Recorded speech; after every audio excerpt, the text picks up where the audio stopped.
Madame, Monsieur, bonsoir. C'est un plaisir de vous retrouver à ce rendez-vous de l'information. Dans l'actualité de ce soir, comment les populations ont-elles accueilli l'information de l'annulation de la croisade à laquelle Yayi Boni a été convié au stade Charles de Gaulle de Porto-Novo? Vous suivrez l'avis dans cette édition.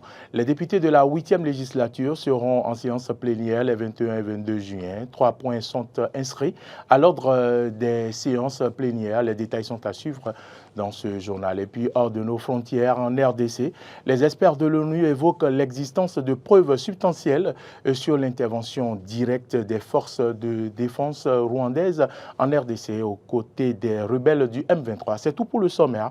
Vous gardez votre position pour le développement de cette édition.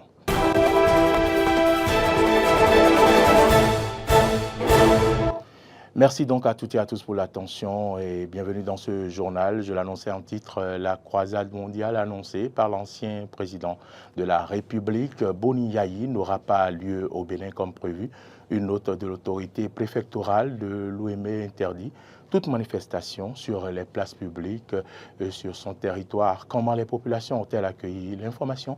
Suivez ce reportage de Grâce Avalibé pour en savoir plus. Le corps du Christ attendait la grande croisade de Porto-Novo. L'ancien président de la République, le docteur Thomas Boni Yayi, l'a aussi annoncé sur sa page Facebook. Mais il se peut qu'elle n'ait plus lieu. On devrait faire cette convention-là pour pouvoir retenir quelque chose au moins. Personnellement, moi, je ne me suis pas préparé pour la convention. Je ne me suis pas préparé. Mais le communiqué est venu et ça peut choquer vraiment ceux qui avaient le désir d'y participer. Le stade Charles de Gaulle de Porto-Novo devrait accueillir la grande croisade mondiale du docteur Komoui. On a vu les miracles, les prodiges qui s'observent à chaque occasion, à chaque rendez-vous de cette croisade-là mondiale que l'homme de Dieu a démarré depuis un moment. Mais d'abord, dans un premier temps, la date a été reportée.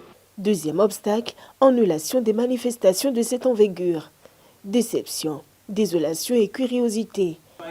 C'est très déplorable. Je suis un peu touché. Déçu, l'organisation qui a été mise en place, les moyens qui ont été déployés et tout. Est-ce qu'il y a vraiment une raison valable pour l'annulation ou ça a été annulé juste pour empêcher l'organisation de la conférence? Je ne sais pas vraiment.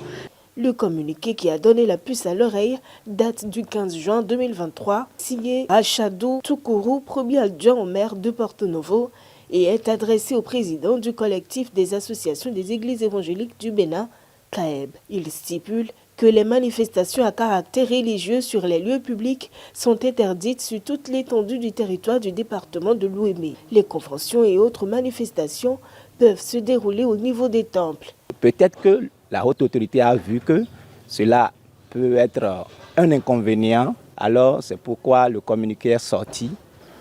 Ah bon, et les domaines. Je ne savais pas qu'il était aussi dans ce domaine. Avant d'organiser une convention, il faudrait avoir l'avis favorable des autorités compétentes. Avant même de fixer la date, le pays est régi par de textes et lois. C'est au cours il n'a bien avis du compteur, c'est à bio et gauteur, c'est moi qui a À voix de fond, est-ce que c'est un acharnement contre l'évangile, contre la propagation de l'évangile? C'est la question qu'il faut se poser parce qu'on n'est pas à la place des décideurs pour savoir exactement. Mais je pense que la croisade finira par avoir lieu parce que nous sommes dans un État laïque où chacun a cette liberté-là d'exprimer, d'extérioriser, de vendre sa religion comme il le pense.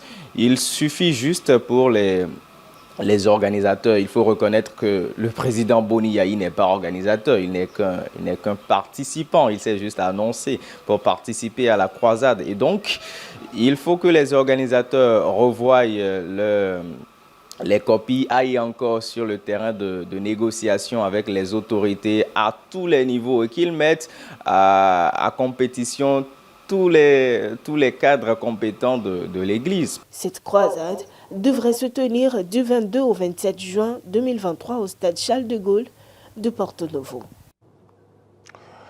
Cette édition se poursuit cette fois-ci en bref. Les députés vont se retrouver en séance plénière du mercredi 21 au jeudi 22 juin pour examiner des questions orales. 3 points sont inscrits à l'ordre des séances plénières à l'Assemblée nationale. La première concerne le tarif pour les véhicules légers au poste de péage de Tignetin dans la commune de Natitingou. La deuxième question orale est relative à la qualité des prestations au Centre national hospitalier universitaire Hubert Kotoko-Maga de Cotonou.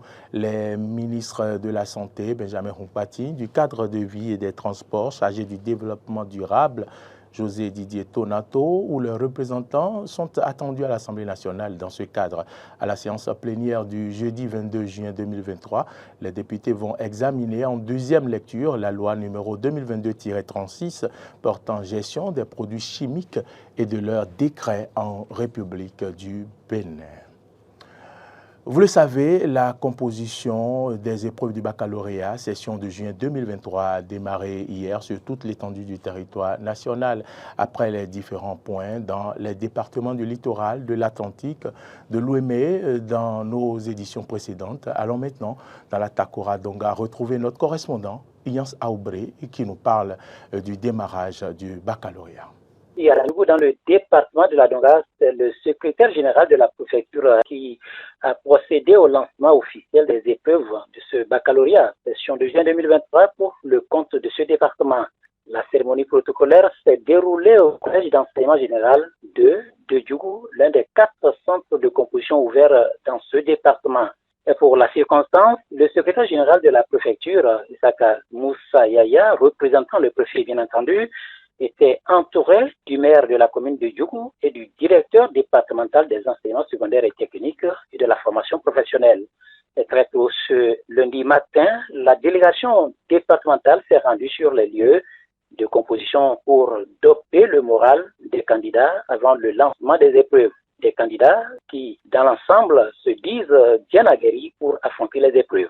En termes d'effectifs, la Donga enregistre un peu plus de 1800 candidats en cette année 2023 contre 1655 candidats en 2022, soit une progression de plus de 150 candidats en plus par rapport à l'année dernière. Les 1800 candidats en plus sont répartis dans 4 différents centres de composition dans le département.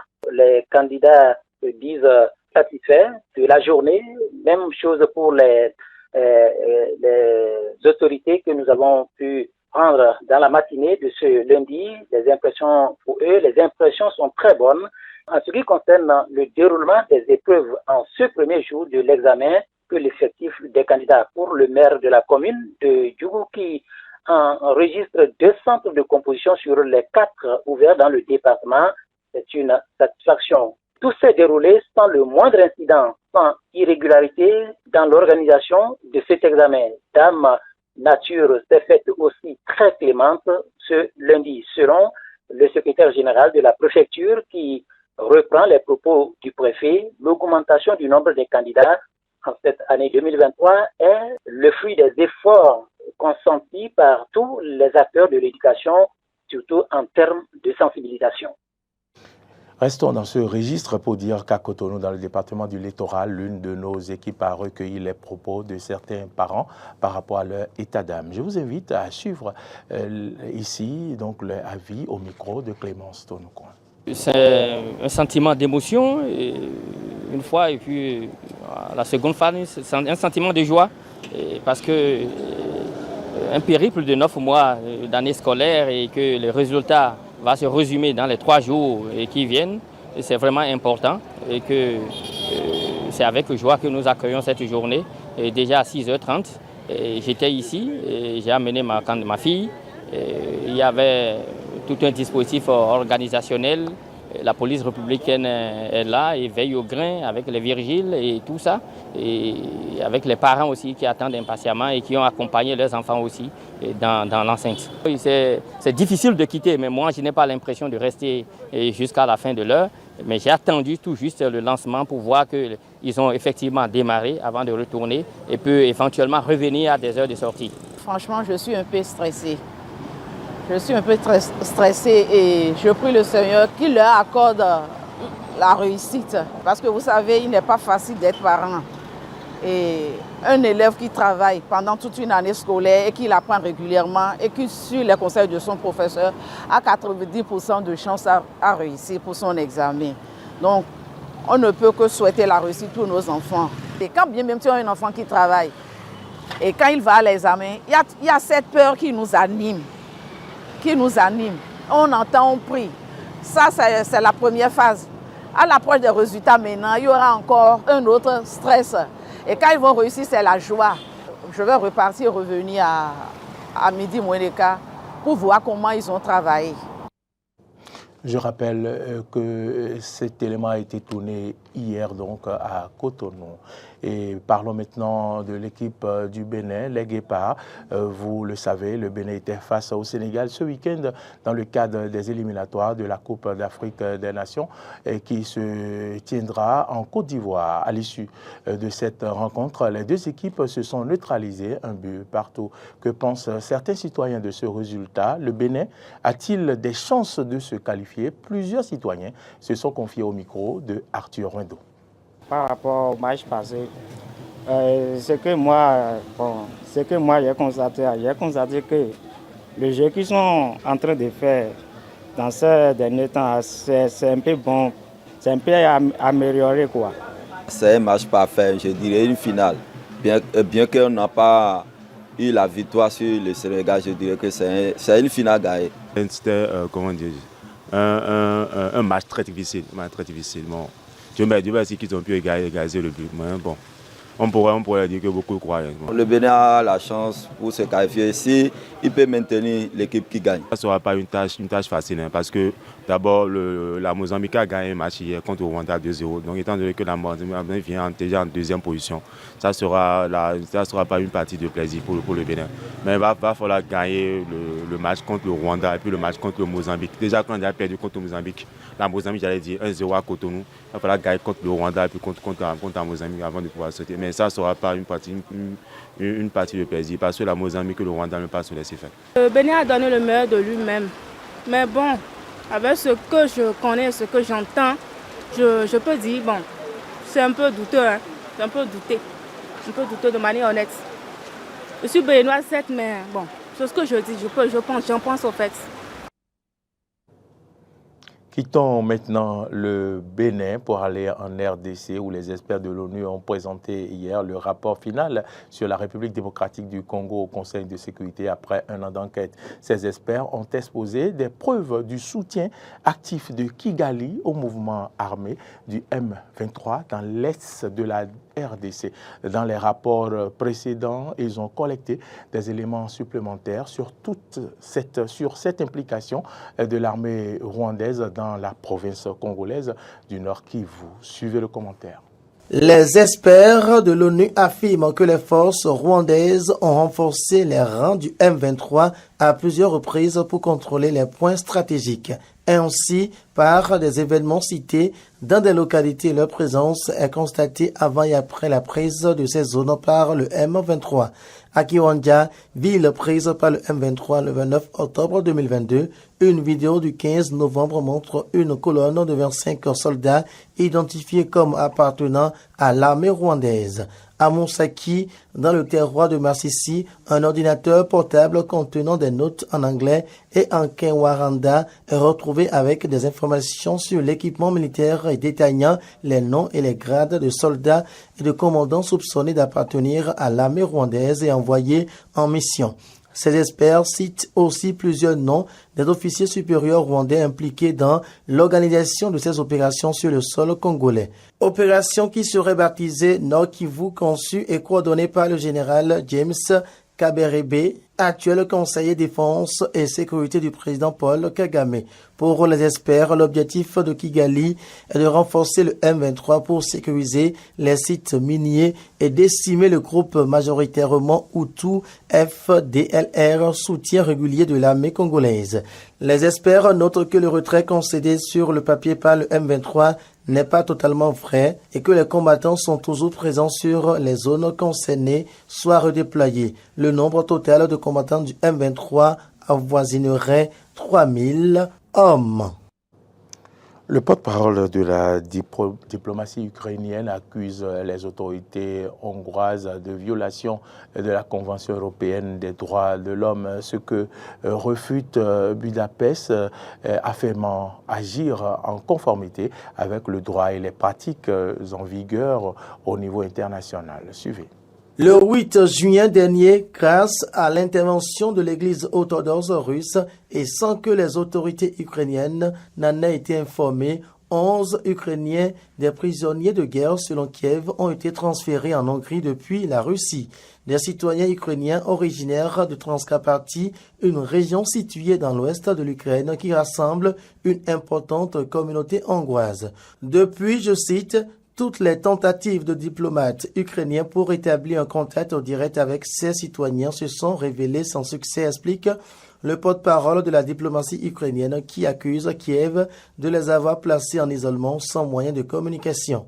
Des actes condamnables dont se défendent les autorités hongroises qui expliquent que ces Ukrainiens ne sont pas considérés comme des prisonniers de guerre sur le plan juridique étant donné qu'ils ont été remis en liberté sur le sol russe.